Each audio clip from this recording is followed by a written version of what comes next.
আপুনি বিশ্বাস নকৰিব নিউজত দেখা চুৰজন আমাৰ মানুহজনীয়ে হয় आरबीआई से करोड़ रुपए की लूटने वाला अभी तक फरार।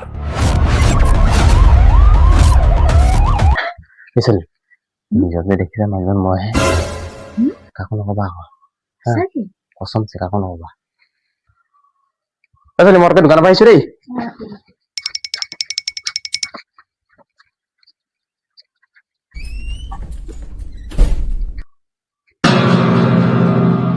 हेलो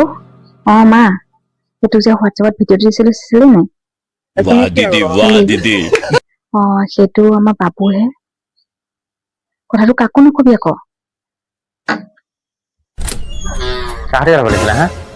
মই মনা কৰিছিল নাই কাৰো সৈতে নাই পতা মই ধেমালিহে কৈছিলো কাক কলা ৰখিবা মই এতিয়া পুলিচলৈ ফোন কৰি আছো ৰখা